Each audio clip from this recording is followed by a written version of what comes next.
Hey guys, welcome to the Judicial Wings, the knowledge of judiciary, executive and legislation. I am Pallavi with you again with the lecture series of Indian Penal Code 1860. हमने chapter 9A तक cover कर लिया था और chapter 10 जो है जो इतना इम्पोर्टेंट नहीं है तो फिलहाल मैं उसे स्किप कर रही हूँ और हम जा रहे हैं सीधे चैप्टर 11 की तरफ जो कि बहुत ज्यादा इम्पोर्टेंट है। प्रीलिम्स के लिए तो है ही है, मेंस के लिए बहुत ज्यादा इम्पोर्टेंट है।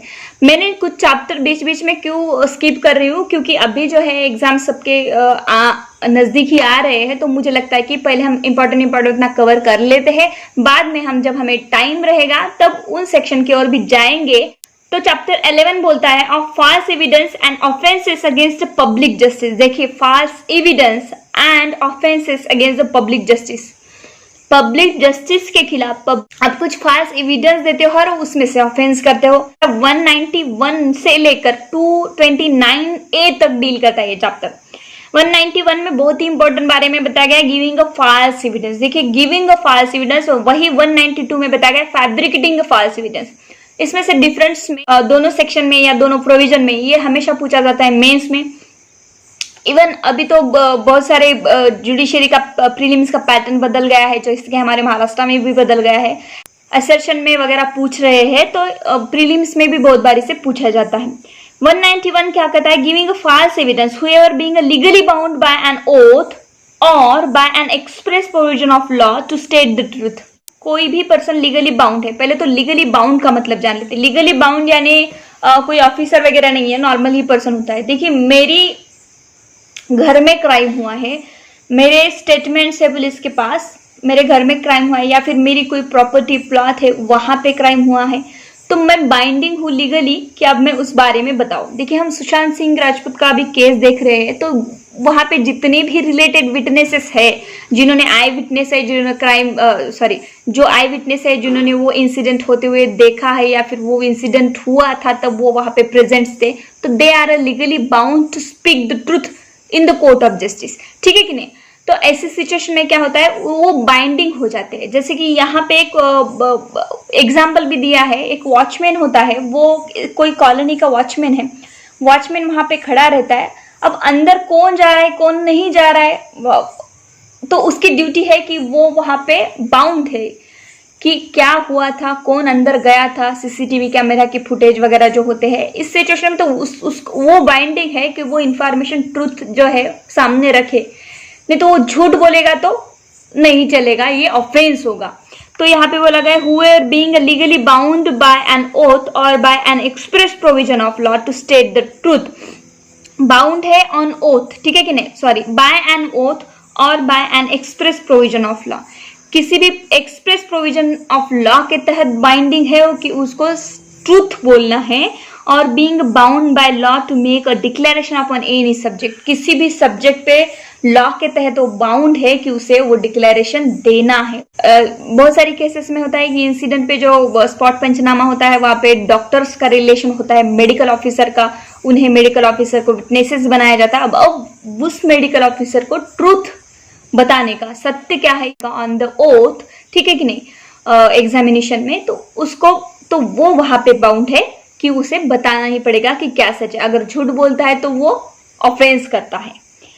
Makes any statement which is false और makes any statement which is false, अगर कोई ऐसा स्टेटमेंट बताता है जो कि सच नहीं है, क्या है, गलत है, फॉल्स है, and which is either knows or believes to be false or does not believe to be true in the said is said to give false evidence. देखिए, यहाँ कहा गया है कि उस पर्सन को पता है कि ये जो मैं बोल रहा हूँ वो सच नहीं है, ये झूठ है, फिर भी वो एविडेंस पे जाके बोल रहा है giving a false evidence. Evidence जो है वो गलत एविडेंस दे रहा है, फॉल्स एविडेंस दे रहा है, तो इसे कहा जाएगा गिविंग अ फॉल्स एविडेंस, यानी कि वो फॉल्स एविडेंस दे रहा है।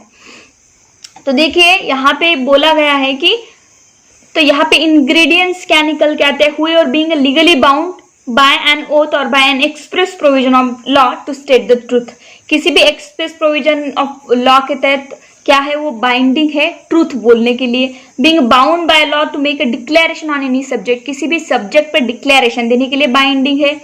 Make any statements which is false, लेकिन वो क्या करता है, स्टेटमेंट फॉल्स बता देता है। कब? जबकि उसे पता ही, knows or believes to be false, ठीक है कि नहीं, उसे पता है तब बोलता है। अगर पता ही नहीं है तो ये ऑफेंस नहीं होगा।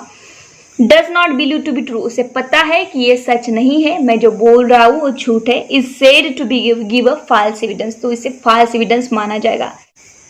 तो फ्रेंड्स यहाँ पे दो एक्सप्लेनेशन दिए हैं। एक्सप्लेनेशन 1 बोलता है ए statement is within the meaning of this section whether it is made verbally और अदरवाइज, चाहे बोल के स्टेटमेंट दे रहे हो या अदरवाइज, यानी कि स्टेटमेंट रिटर्न भी दे रहे हो, ओरल भी दे रहे हो, इलेक्ट्रॉनिक फॉर्म्स में दे रहे हो, इंस्क्रिप्शन में दे रहे हो, कोई मैटर नहीं करता, किसी भी प्रकार का स्टेटमेंट है स्टेटमेंट ही माना जाएगा। उसके बाद बोलता है explanation 2 a false statement as to the believe of the person attesting is within the meaning of this section and a person may be guilty of giving a false evidence by stating that he believes a thing which he does not believe, as well as by stating that he knows a thing which he does not know। देखिए कोई भी अगर witness होता है document पे, registration act के तहत witness होना डॉक्यूमेंट के लिए, रजिस्टर्ड डॉक्यूमेंट के लिए 2 विटनेस होना जरूरी होते हैं। तो वहाँ पे जो विटनेस होते हैं तो उनको यही माना जाएगा, अगर कोई आप डॉक्यूमेंट साइन कर रहे हो विटनेस बोल के, तो यही माना जाएगा कि आपको पता है उस डॉक्यूमेंट में क्या है, ठीक है कि नहीं। क्योंकि विटनेस इसीलिए बनाए जाते हैं कि आगे चल के वो प्रूफ दे कि हम यहाँ पे थे मौजूद, की ये डॉक्यूमेंट जब बनाया तभी हमने साइन की थी, ये डॉक्यूमेंट सत्य है वगैरह वगैरह वगैरह। तो अगर वो डॉक्यूमेंट फॉल्स होगा, अगर वो डॉक्यूमेंट ही झूठ होगा, तब क्या होगा, वो डॉक्यूमेंट झूठ होगा तो वो जहाँ पे साइन कर रहा है ना अटेस्टिंग विटनेस, उसे भी उसने फॉल्स एविडेंस दिया है, गिविंग अ फॉल्स एविडेंस, ऐसा ऑफेंस किया है उसने, ऐसा माना जाएगा। यानी कि जो डॉक्यूमेंट में जो कंटेंट्स है, जो साइन कर रहा है उसे तो पता ही होना चाहिए कि मैं क्या साइन कर रहा हूँ, डॉक्यूमेंट में कंटेंट क्या है। अगर डॉक्यूमेंट में फॉल्स कंटेंट है तो यही माना जाएगा कि उसने फॉल्स एविडेंस दिए है, उसने ऑफेंस किया है गिविंग अ फॉल्स एविडेंस का, ठीक है। यहाँ पे एक एग्जांपल है, इलस्ट्रेशन पढ़ते हैं। A in support of a just claim which B has against Z, B का कुछ सूट फाइल है या फिर कोई क्लेम है, जेड पे कोर्ट में मैटर चल रहा है, उसमें ए उसको सपोर्ट करता है और ए क्या करता है, फॉर 1000 रुपीज, 1000 के लिए falsely swear on a trial that he heard Z admit the justice B claim he A has given a false evidence, ठीक है कि नहीं। जो ए है ये फॉल्स एविडेंस देता है उसके मैटर में, स्वेर ऑन स्वेर यानी कि शपथ लेके, ओथ लेके कोर्ट में उसके अगेंस्ट जाके फॉल्स एविडेंस देता है, जो कि उसे पता है कि ये झूठ है, ये फॉल्स है, तब उसने गिविंग अ फॉल्स एविडेंस किया, ऐसा माना जाएगा। तो देखिए यहाँ पे इंग्रेडिएंट्स क्या निकल के आते हैं, कोई भी पर्सन लीगली बाउंड है ऑन ओथ कोई स्टेटमेंट देने के लिए, या फिर express provision of law to state the truth, कोई भी लॉ का प्रोविजन एक्सप्रेसली है कि यहाँ पे ट्रूथ बोलना है, और being bound by law to make a declaration upon any subject, किसी भी सब्जेक्ट पे आपको डिक्लेरेशन देना है, जैसे कि मैंने अभी एग्जांपल आपको बताए हैं। और स्टेटमेंट कोई फॉल्स बनाता है जबकि उसको पता है कि जो मैं बना रहा हूँ ये क्या है, गलत है, ये झूठ है, तब उसे माना जाएगा कि उसने फॉल्स एविडेंस दिया है, गिविंग अ फॉल्स एविडेंस का ऑफेंस उसने किया है। अब सेक्शन 192 में जाते हैं, फैब्रिकेटिंग फॉल्स एविडेंस, यानी कि झूठे एविडेंस बनाना, ठीक है कि नहीं, झूठे एविडेंस बनाना, फैब्रिकेटिंग अ फॉल्स एविडेंस। उसमें बोला गया है whoever causes any circumstances to exist or makes any false entry in any book or record, कोई ऐसे सर्कमस्टांसेस अराइज करता है, कोई ऐसे सर्कमस्टांसेस पैदा करता है जैसे कि makes any false entry in any book or record, किसी भी बुक और रिकॉर्ड में हो तो सकता, पब्लिक सर्वेंट के तो स्पेसिफिक हमने सेक्शन देख ही लिए है, तो कोई भी बुक और रिकॉर्ड में ऐसी फॉल्स एंट्री रिकॉर्ड करता है, चाहे इलेक्ट्रॉनिक रिकॉर्ड हो, और makes any document or electronic record containing a false statement, ठीक है कि नहीं, कोई इलेक्ट्रॉनिक रिकॉर्ड बनाता है उसमें कंटेंट false state करता है, intending that such a circumstances false entry or false statement may appear, intending that such a circumstances false entry or false statement may appear in evidence in a judicial proceeding। उसको पता है कि मैं जो कुछ भी अभी बना रहा हूँ, मतलब बनाते टाइम ही उसका इंटेंशन क्या था कि देखो, बनाते टाइम ही उसका इंटेंशन क्या था कि आगे चल के मैं उसे कोर्ट में ले जाऊंगा, उसे एक फैब्रिकेटिंग फॉल्स एविडेंस अभी बनाऊंगा, कोर्ट में लेके जाऊंगा, किसी के अगेंस्ट में से जुडिशियल प्रोसीडिंग में यूज करूंगा, तो इसे कहा जाता है फैब्रिकेटिंग फॉल्स एविडेंस। देखिए अगर किसी 2 पर्सन का झगड़ा चल रहा है और कोई एक पर्सन है वो हमेशा एक दुकान से उधारी पर कुछ सामान लेके जाता है, तो दुकानदार क्या करता है, उसे दिए जाता है, उसके बुक में क्या करता है, एंट्री लगा के रख देता है। तो इस डॉक्यूमेंट को तो प्रिज्यूम किया जाएगा, ठीक है कि नहीं, सेक्शन 32 के तक इस डॉक्यूमेंट को तो प्रिज्यूम किया जाएगा कि हाँ ये डॉक्यूमेंट जो है वो सत्य है, क्योंकि एंट्री जो है बुक में रेगुलर एंट्री जो की जाती है वो सत्य ही मानी जाती है।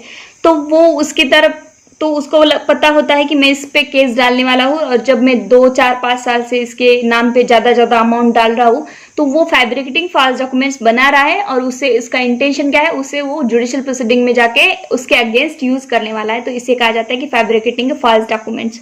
और in proceeding taken by law before a public servant as such और बिफोर एन आर्बिट्रेटर, किसी भी, और जुडिशियल प्रोसीडिंग कौन सी होनी चाहिए, किसी भी पब्लिक सर्वेंट के सामने, यानी चाहे एग्जीक्यूटिव मैजिस्ट्रेट हो या जुडिशियल मैजिस्ट्रेट हो, बिफोर एनी आर्बिट्रेटर के भी सामने अगर ये प्रोसीडिंग चलती है तो उसे जुडिशियल प्रोसीडिंग माना जाएगा। And that such circumstances, false entry or false statement so appearing in evidence may cause any person who in such a proceeding is to form an opinion upon the evidence। और वो जो false evidence और false entry आपने बनाई है वो किसी other person को cause injury हो रही है, उससे क्या हो रहा है, cause हो रहा है उस पर्सन को।